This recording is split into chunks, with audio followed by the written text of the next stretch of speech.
Yeah.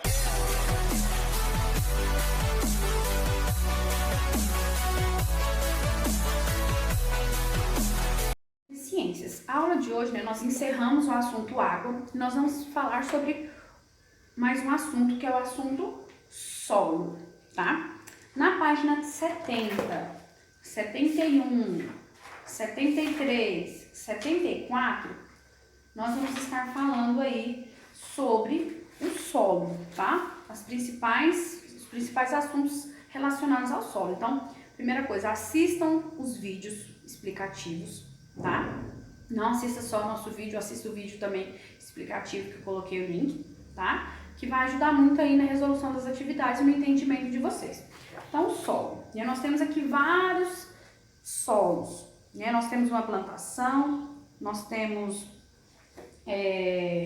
vossorosa, um tipo de erosão do solo, nós temos um terreno destinado à construção e nós temos a irrigação de uma plantação de feijão, né? O solo, o que vem a ser o solo então, professora? O solo é nada mais nada menos que onde nós pisamos, né? Onde nós plantamos, né? E existem várias coisas que estão relacionadas com o solo.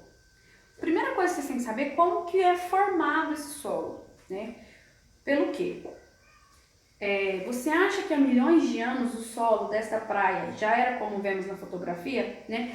Lá em geografia, quando a gente estudou sobre as paisagens, lembra que a gente falou assim que, né, as paisagens sofrem modificações com o tempo, né? Então tá perguntando, será que o solo aqui sempre foi desse jeitinho aqui?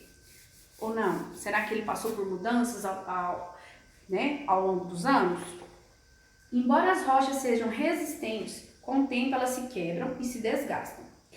Os pedacinhos de rocha vão ficando cada vez menores até virarem minúsculas partículas. O solo é, então, o resultado dos desgastes das rochas. Alguns fatores responsáveis pelo processo de formação do solo são, então, formação do solo, o que pode contribuir? O clima, ou seja, a chuva, o calor, as ventanias, né? Os organismos vivos, os animais, as plantas e tipos de rochas mais resistentes ou menos resistentes. Esse processo leva muitos anos para acontecer. Veja a ilustração. Então, nós temos aqui uma ilustração. Ó. Chuva, vento e outros fatores desgastam as rochas e carregam as partículas.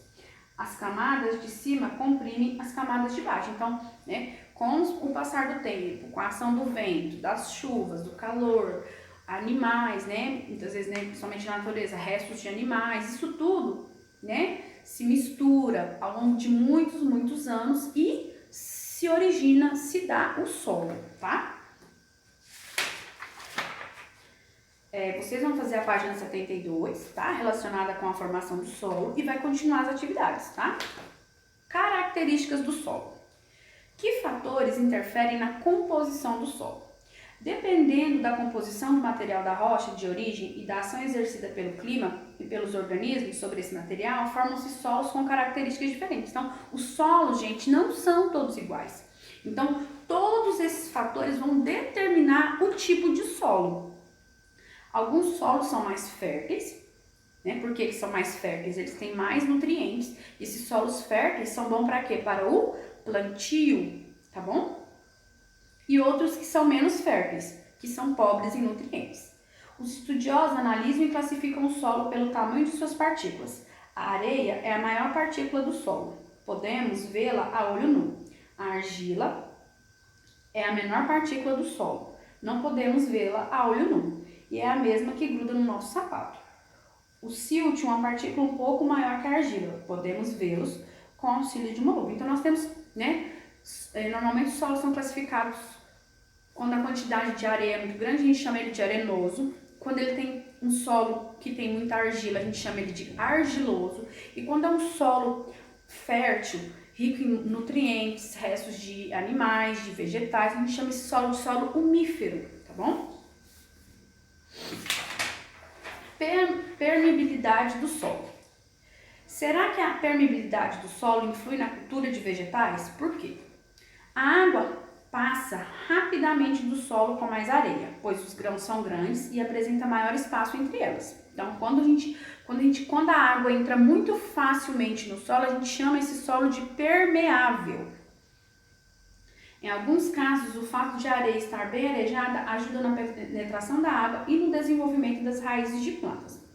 Você já viu poças em estradas de terras após uma chuva? A gente já viu, né? Muitas vezes. Nesses solos, provavelmente, há bastante argila. O solo com muita argila retém mais águas e nutrientes, pois os espaços entre as partículas são menores e a água pode ficar armazenada. O silt possui partículas de tamanho intermediário entre a areia e a argila. Quando a gente fala de permeabilidade, a gente está dizendo que é a maior ou menor facilidade com que a passagem da água se dá através de um solo. Então, a gente chama o solo de permeável quando a água passa facilmente. Impermeável quando a água não passa facilmente, tá bom? E aí, né, para plantação tem vários métodos aí para poder melhorar esse solo, tá certo? Essas são as nossas aulinhas de hoje de ciências. Assista tudo.